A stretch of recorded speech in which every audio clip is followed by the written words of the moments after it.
जैसा सारे हरियाणा में हलचल हुई हुई है, आपको विदित है कि गुरु पूर्णिमा के दिन एक प्रिंसिपल डायरेक्टर की उन्हीं के शिष्यों द्वारा हत्या कर देना ये एक निंदनीय और घोर अपराध है और इसकी हर जगह भर्त्सना करनी चाहिए, चाहे वो सोशल मीडिया है, आपसे भी रिक्वेस्ट है, स्कूल हैं, पेरेंट्स हैं, सबको मिलके इसकी भर्त्सना करनी चाहिए। जहाँ तक सवाल है कि ये घटना क्यों हुई, इस पर हम सब मिलकर मंथन जरूर करेंगे कि इसके कारण क्या रहे और गहराई तक जाकर हम इसकी छानबीन करवाएंगे कि इसमें क्या तथ्य थे जिससे उन बच्चों में ऐसे इरादे पनपे कि उन्होंने एक प्रिंसिपल की भी हत्या कर दी।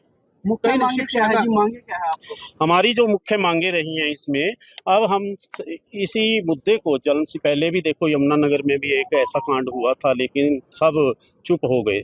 लेकिन सरकार का जो रवैया है वो ये रहा कि इस पर कोई अभी तक बयान भी नहीं आया कि संवेदना का एक बयान ही दे दे सरकार। ऐसा किसी प्रतिनिधि का कोई बयान नहीं आया, इसलिए सरकार से हमारी विशेष मांग है कि इस पर उचित बयान दे और उस परिवार को ताकि सांत्वना दे कि हम सरकार आपके साथ खड़ी है, स्कूलों के साथ खड़ी है।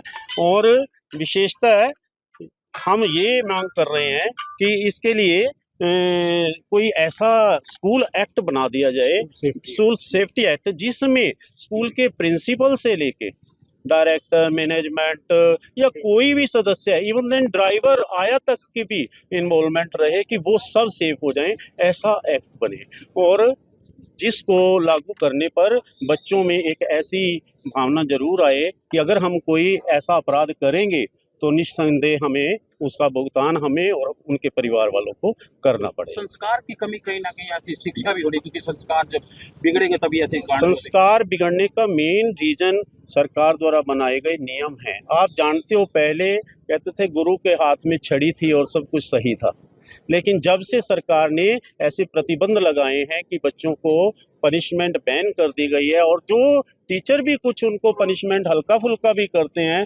पेरेंट्स भी एग्रेसिव होकर आ जाते हैं और उनकी शिकायत होती है, जबकि पहले ऐसा नहीं था। हम चाहते हैं कि कानून में ऐसा भी कोई प्रावधान रहे कि उनको वापस ऐसी कोई दी जाए कि जो ऐसी मंशा नहीं होती टीचर की कोई उसके शारीरिक नुकसान करे, लेकिन ऐसा अवश्य प्रावधान रहना चाहिए इसमें कि सजा का प्रावधान टीचर्स के लेवल पर भी हो। आज पूरे प्रदेश के जिला स्तर पे प्रदर्शन है और ज्ञापन किसको सौंपे? ज्ञापन हम माननीय सीएम महोदय नायब सेन जी को डीसी उपायुक्त के माध्यम से देंगे, जिससे हमारी ये मुख्य मांगे यही रहेंगी।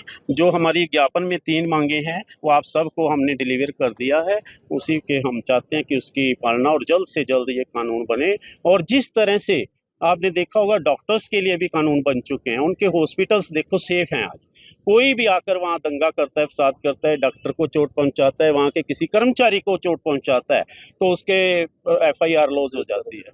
तो इसी तरह स्कूलों में भी ऐसा होना चाहिए कि कोई भी आकर स्कूल की संपत्ति का नुकसान करता है या किसी टीचर्स को किसी की भी किसी प्रकार से भी हरासमेंट करते हैं, उनके लिए भी सजा का प्रावधान।